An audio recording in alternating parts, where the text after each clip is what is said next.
এক দেশে দুই ঘনিষ্ঠ বন্ধু ছিল। তাদের নাম ছিল রমেশ ও সুরেশ। ছোটবেলা থেকে তারা একসঙ্গে বড় হয়েছে, একসঙ্গে ব্যবসা করেছে। তারা একে অপরকে নিজের ভাইয়ের মতো বিশ্বাস করত। হা, বন্ধু, আমাদের ব্যবসাটা বেশ ভালোই চলছে দেখছি, কি বলো? হ্যাঁ রে, পরিশ্রম করলে ফল তো মিলবেই।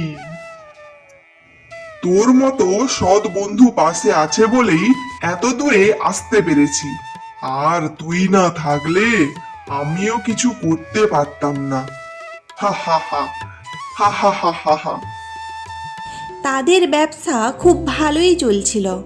ধীরে ধীরে তারা অনেক ধনসম্পদ অর্জন করলো। একদিন রমেশের বিদেশে যাওয়ার সুযোগ এলো। তাকে প্রায় 1 বছরের জন্য দূর দেশে থাকতে হবে। একটা খবর আছে। কি খবর?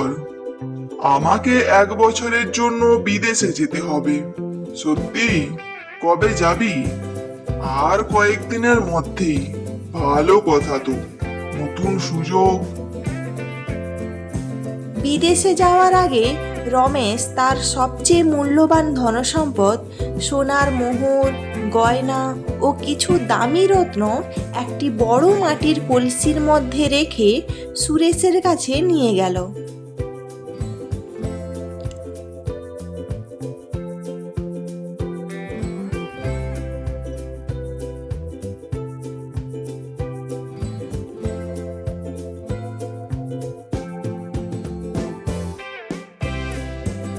বন্ধু, একটা উপকার করবে?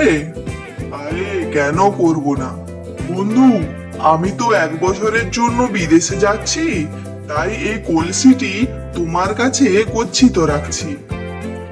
আরে নিশ্চিন্তে রাখো, আমি ফিরে এসে নিয়ে যাব। তুমি নিশ্চিন্তে যাও, তোমার জিনিস আমার জিনিসের মতোই নিরাপদে থাকবে, চিন্তা করো না। রমেশ তার বন্ধুর কথায় ভরসা করে বিদেশে চলে গেল।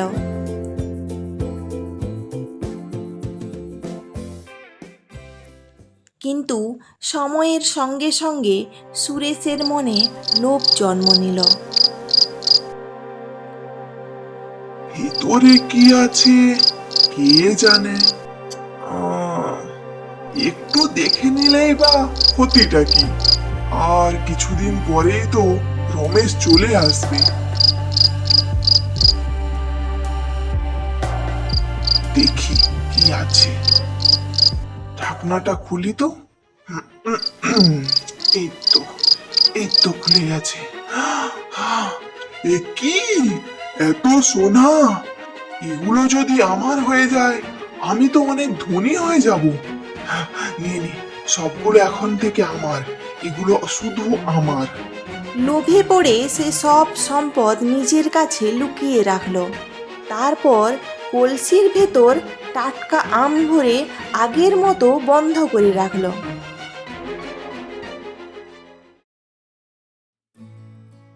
কিছুদিন পরে রমেশ বিদেশ থেকে ফিরে এলো।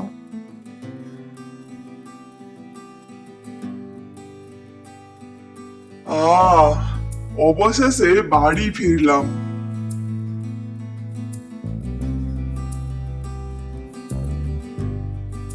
বন্ধু, আমি ফিরে এসেছি, আর আমার কলসিটা নিতে এসেছি। আহ, হ্যাঁ হ্যাঁ হ্যাঁ, এই নিয়ে যা, যা নিয়ে যা। রমেশ বাড়ির ভেতরে গিয়ে কলসি খুলতেই অবাক হয়ে গেল। ভেতরে সোনা রত্নের বদলে শুধু আম।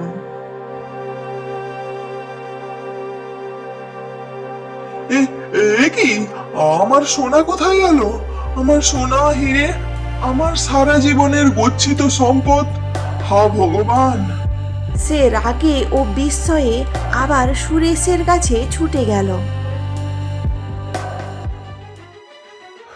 সুরেশ, সুরেশ! কি কি হয়েছে? কি হয়েছে জিজ্ঞেস করছিস? এর ভেতরে কি ছিল সেটা তুই জানিস না? আমি আমি আবার কি করে জানবো? আমি কিছু জানি না।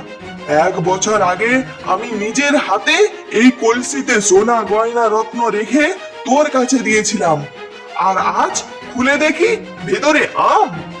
আমি তোকে ভাইয়ের মতো বিশ্বাস করেছিলাম রে, আর তুই তুই এটা আমার সঙ্গে করতে পারলি?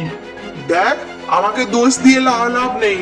তুই যেটা রেখে দিয়ে গেছিলি আমি সেটাই তোকে ফিরিয়ে দিয়েছি। হ্যাঁ, মিথ্যে কথা, একেবারে মিথ্যে কথা। আমি নিজের হাতে সোনা রেখে গেছি, আর সেটা আম হলো কি করে?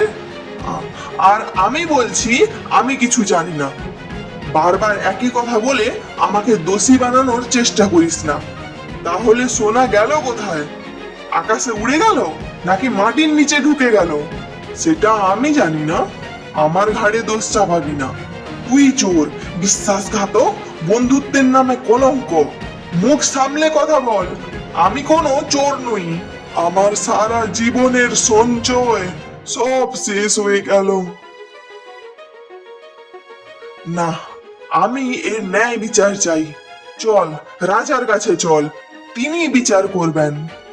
ঠিক আছে, চল, রাজাই বিচার করুন।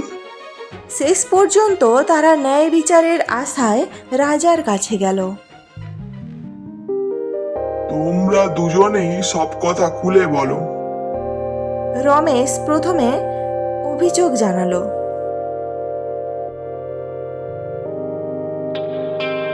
মহারাজ, আমি কোনো দোষ করিনি। কলসিতে যা ছিল তাই ফিরিয়ে দিয়েছি। রাজা কিছুক্ষণ চিন্তা করলেন, তারপর কলসির ভেতরের আমগুলো পরীক্ষা করলেন।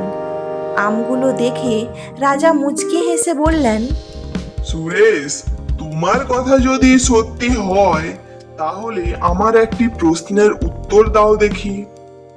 হ্যাঁ মহারাজ, তুমি বলছো 1 বছর আগে এই আমগুলো কলসির মধ্যে রাখা হয়েছিল, কিন্তু 1 বছর আগে রাখা আম কি আজও এত টাটকা ও সতেজ থাকতে পারে?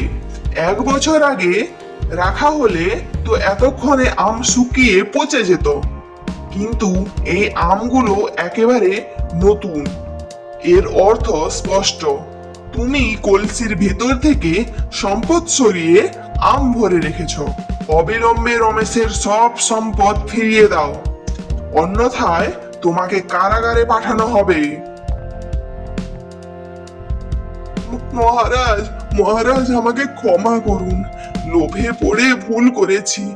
বন্ধু, আমায় ক্ষমা করে দে। লোভ মানুষকে অন্ধ করে দেয়, কিন্তু সত্য একদিন না একদিন প্রকাশ পায়।